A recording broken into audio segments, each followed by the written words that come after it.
ভদ্রলোকের নাম তেজা। এই নামে যে উজ্জ্বলতা আছে তা ওর চেহারায় দেখাই যাচ্ছে না, দেখা যাবেও না। কেননা এই 10 মিনিটের মধ্যে আত্মহত্যা করতে চলেছে। কেন করছে এই প্রশ্ন করার জন্য আরও একটা চরিত্র আছে সঙ্গে, আর সে হচ্ছি আমি। আমার নাম চিরু। কলেজের দিনে তেজার বেস্ট ফ্রেন্ড। আমার ব্যাপারে যদি আপনাদের বলতে হয় তো অনেক কিছুই বলতে হবে, এতটা সময় তো নেই।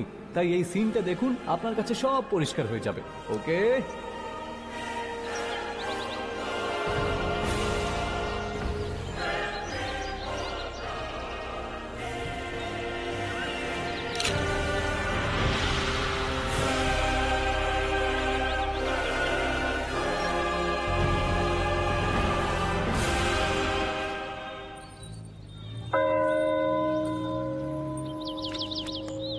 বাবা চিরু, এই মৃতদেহের উপর ক্রসের চিহ্ন দেখে কবর দাও মাইসান। কেন কেন ফাদার? এরকম না করলে মরে যাওয়া লোকের আত্মা, প্রেতাত্মা জম্বিতে পরিণত হওয়ার সম্ভাবনা আছে মাইসান। আমি আত্মা জানি, প্রতাত্মা জানি, কিন্তু এই জম্বি আবার কি জিনিস ফাদার? একেবারে নতুন বাবা। কেএফসি, ম্যাকডোনাল্ডের মতো বিদেশ থেকে ইম্পোর্ট হয়েছে বাবা। একে ইংরেজিতে জম্বি বলে। ও, ভূত আলাদা হয়, মানুষের ভূতে ধরা আলাদা ব্যাপার, একেবারে আলাদা। মরার ভূতে ধরা আলাদা হয়, কিন্তু কবর থেকে সরাসরি বেরিয়ে যে ভূত বেরিয়ে আসে তাকে জম্বি বলে। আচ্ছা, এই জম্বি কি করে আসে? মানুষের নিজের অসম্পূর্ণ ইচ্ছা পূরণ করার জন্য ভূত হয়ে আসে। ভূত হয়েও যখন এর ইচ্ছা পূরণ হয় না, তখনও জম্বি হয়ে যায়। এদের ব্যাপারে যদি জানতে চাও পরে কখনো আমার সঙ্গে দেখা করো, এখন দেরি হয়ে গেছে। চলো কফিনকে মাটি চাপা। এক মিনিট ফাদার। হ্যাঁ, ওয়ান ফটো প্লিজ। এখানেও পোজ মারবে? Thank you, thank you father.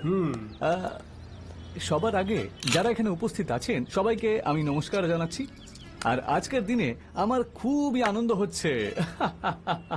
আর আজ আমরা সেলিব্রেট করব, কারণ আজকের দিনে আমাদের জন্য একটা শুভ দিন। আমরা হেভেন ট্রাভেল শুরু করতেই খুব কম দিনের মধ্যে 100 মরা কবর দিয়েছি। যদি আপনাদের সহযোগিতা পাই তাহলে আমরা প্রত্যেক দিন 100 মরা কবর দেব।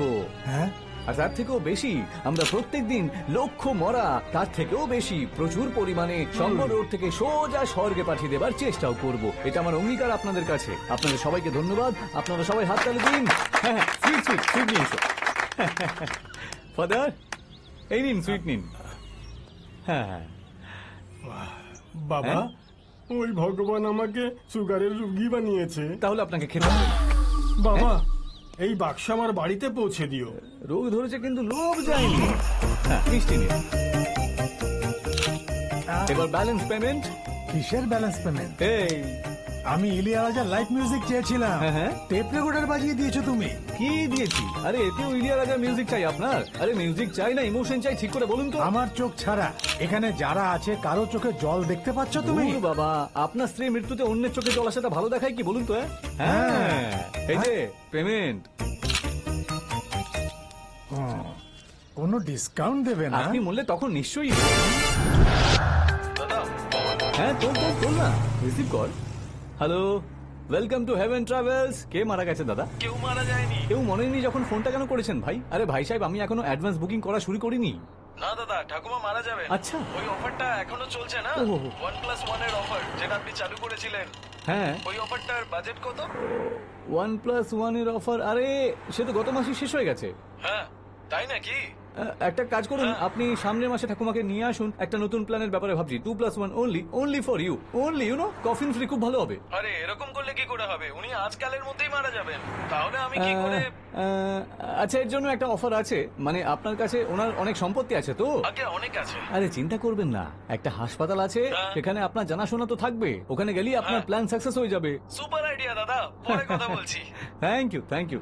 রোজ যদি এমন কাস্টমার আসে না, আমার ব্যবসা একেবারে দাঁড়িয়ে যাবে রে। দাদা, এত ফটো দিয়ে কি হবে? আরে নিতে থাক না। আমাদের হেভেন ট্রাভেলস যখন টপ মোস্ট পজিশনে পৌঁছে যাবে, তখন এই নোবেল প্রাইজ, এই অস্কার, এইসব আমরাই তো পাবো রে। আর যখন বসে বসে বই লিখবো তখন প্রুফ দেখার দরকারও পড়বে না রে। কিছু বুঝতে পারলি তুই শুধু ফটো নে, ফটো, অটোবায়োগ্রাফি।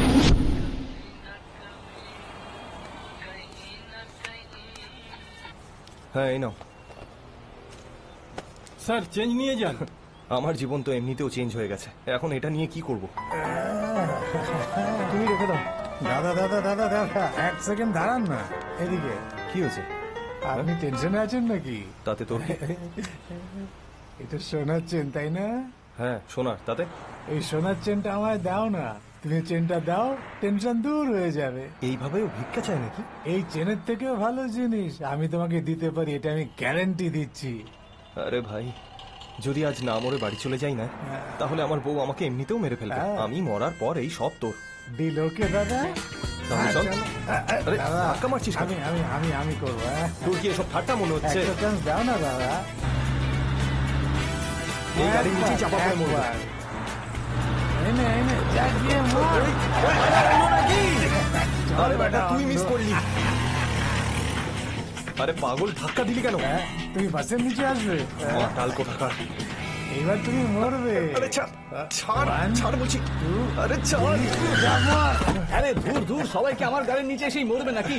এই তুই কি পাগল হয়ে গেছিস নাকি? মাথা খারাপ হয়ে গেছে তোর? সরি, ভুলে গেছে। এই তুই তেজা, বাবা, চিরু, আরে তুই এখানে কি করছিস?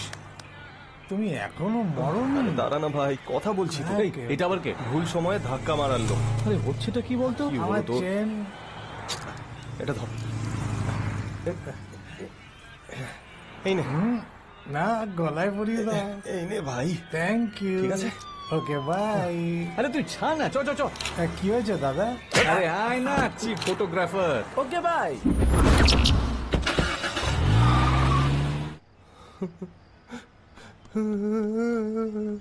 চুপ। আরে চুপ না, চুপ। আরে চুপ কর না ভাই। আরে তোর হয়েছেটা কি বুঝতে পারছি না আমি। কলেজে তো শর্ট ফিল্মের ব্রহ্মানন্দমের মতো ফিট থাকতিস সবসময়, এখন কি হয়েছে? আরে মুর্দা ঘরে নতুন মরা দেখে জুনিয়র ডাক্তারদের মতো কাঁদছিস কেন? আরে ঠিক আছে, কোথায় থাকিস, কি করিস, পরিস্থিতিতে আছিস, কিন্তু রাস্তায় র্যাম্প ওয়াক করছিলি কেন তুই? র্যাম্প করছিলাম না, মরতে মানে- গেছিলাম। আরে দূর দূর। এই তুই না ছোট থেকেই খুব সাদা সিধে। ঠিক বলেছিস, এই কথাটা আমাকে ছোটবেলায় অনেকে বলেছে, কিন্তু আমি কখনো বিশ্বাস করিনি। আরে চুপ কর না তুই। দুটো পেগ মারো তবেই মামলা বোঝা যাবে। দে, দে, দে, দে, দে, দে, দে, দে, দে। হ্যাঁ? ওকে। তখন থেকে আজ পর্যন্ত তোর মধ্যে কোনো পরিবর্তন হয়নি, একদম বদলাসনি তুই। হ্যাঁ, সুইসাইড করতে চাস নাকি তুই? এটা একটা লম্বা গল্প। আচ্ছা, লম্বা গল্প। পুরো বললে লম্বা তো হবেই, শুধু সিম্পল করে বলে দে। গল্প ইলেকট্রিক চুল্লিতে দেওয়া মরার মতো হওয়া চাই, ঢোকা আর ছাই হয়ে হাতে চলে আসবে। স্টার্ট। ঠিক আছে, তোর আমাদের কলেজের দিনগুলো মনে আছে? কলেজের দিন খুব মনে আছে ভাই। কি দিন ছিল, স্পেশালি ওই শিলা ম্যাডাম, ওনার সেই লাল লাল ঠোঁট, ঠোঁটে লাগানো সেই স্ট্রবেরির মতো লিপস্টিক, পাতলা কুঁজোর মতো গলা, কি সুন্দর চওড়া কোমর। আহা, যখন আমাদের গলি দিয়ে হেঁটে আসতো ভাই, একদম সানি লিওনের মতো দেখতে ছিল। কি রে, লাইব্রেরিতে ওনার হাতে যখন স্যান্ডেল খেয়েছিলিস তখন সানি দেওল বলেছিলিস মনে আছে? আর এখন সানি লিওনি বলছিস? হ্যাঁ। এই কি হচ্ছে কেন? আরে তুই তোর গল্পটা বল না, দেখছি সিরিয়াস ম্যাটার একটা। এই তুই ফটোটা তোল।